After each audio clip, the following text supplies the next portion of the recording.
Shalom Bapak Ibu, saudara-saudari yang terkasih dalam Tuhan.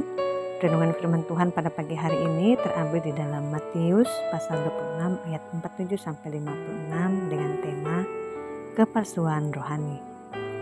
Berbicara tentang kepalsuan rohani adalah keadaan di mana seseorang tampak atau berusaha terlihat religius atau beriman, tetapi sesungguhnya hatinya tidak sesuai dengan tindakan atau penampilan luar tersebut. Dalam Matius 26 ayat 47-56 menceritakan tentang peristiwa penangkapan Yesus di Taman Getsemani. Salah satu momen yang sangat mencolok dalam perikop ini adalah pengkhianatan Yudas Iskariot yang membawa pasukan untuk menangkap Yesus dengan ciuman, simbol kasih sayang yang justru digunakan untuk mengkhianati Tuhan. Peristiwa ini menggambarkan suatu bentuk kepalsuan rohani yang dapat terjadi dalam kehidupan seseorang yang tampaknya mendekat kepada Tuhan, tetapi sebenarnya hatinya jauh dari Tuhan. Melalui renungan firman Tuhan hari ini kita akan belajar apa itu kepalsuan rohani. Pertama, kepalsuan dalam mengikuti Yesus. Ayat 47-50. Dalam ayat 48-50 tertulis, orang yang menyerahkan dia telah memberitahukan tanda ini kepada mereka. Orang yang akan kucium itulah dia, tangkaplah dia. Dan segera ia maju mendapatkan Yesus dan berkata, "Salam Rabi," lalu mencium dia. Tetapi Yesus berkata kepadanya, "Hai teman, untuk itukah engkau datang?" Maka majulah mereka memegang Yesus dan menangkapnya. Yudas adalah seorang murid yang seharusnya dekat dengan Yesus, tetapi malah menjadi pengkhianat. Dengan ciuman ia mengidentifikasi Yesus di hadapan para prajurit. Ciuman yang seharusnya merupakan tanda kasih dan persahabatan menjadi alat pengkhianatan.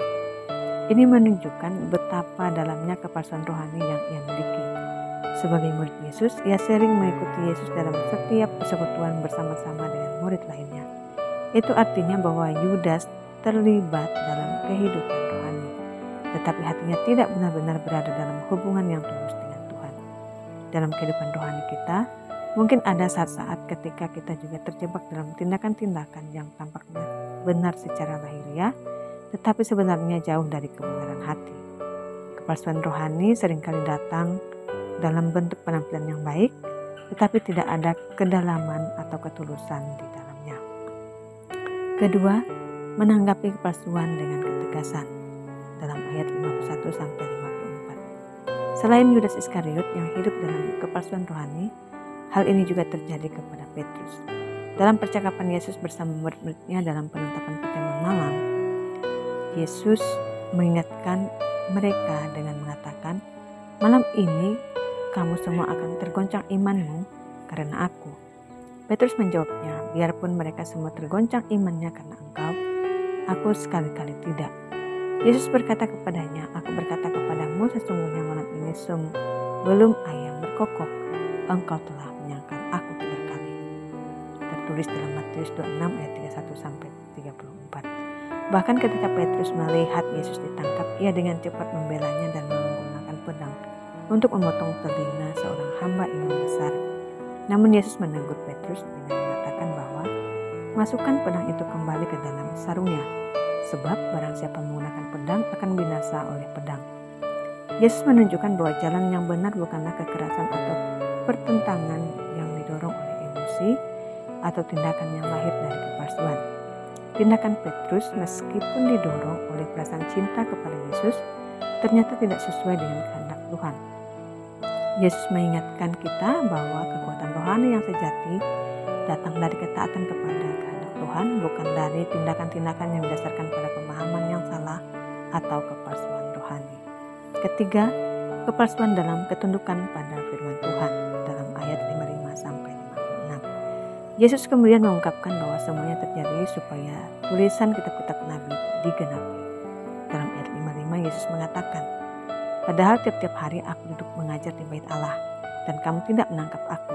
Akan tetapi semua ini terjadi supaya genap yang ada tertulis dalam kitab Nabi." Lalu semua murid itu meninggalkan dia dan melarikan diri. Dalam keadaan terdesak, Yesus tetap menunjukkan ketundukannya pada firman Tuhan yang jauh melampaui reaksi manusiawi atau keinginan untuk membela diri. Kepalsuan rohani sering muncul ketika seseorang mengabaikan firman Tuhan dan mengikuti keinginan dunia atau dorongan pribadi. Di sini Yesus memberikan teladan penting bahwa ketundukan sejati kepada Tuhan tidak pernah bergantung pada kenyamanan atau keinginan pribadi, melainkan pada kehendak-Nya yang sempurna. Sebagai orang percaya, seringkali kita terjebak dalam kepalsuan rohani, di mana tindakan kita tidak sesuai dengan hati kita, atau kita mengutamakan penampilan rohani tanpa memperhatikan kedalaman hubungan kita dengan Tuhan. Mungkin kita ikut dalam pelayanan, rutin berdoa, atau melakukan kegiatan gereja, tetapi apakah kita sungguh hidup dalam kebenaran dan ketulusan? Tuhan memanggil kita untuk tidak hanya menjadi pelaku firman di luar, tetapi juga di dalam hati. Kepalsuan rohani tidak hanya tampak dalam pengkhianatan seperti yang dilakukan oleh Yudas, tetapi juga dalam tindakan kita yang tampaknya benar namun tidak sesuai dengan kehendak Tuhan. Mari kita introspeksi hati kita. Apakah kita telah hidup sesuai dengan panggilan Tuhan dengan hati yang tulus, ataukah kita hanya melakukan rutinitas rohani tanpa kedalaman?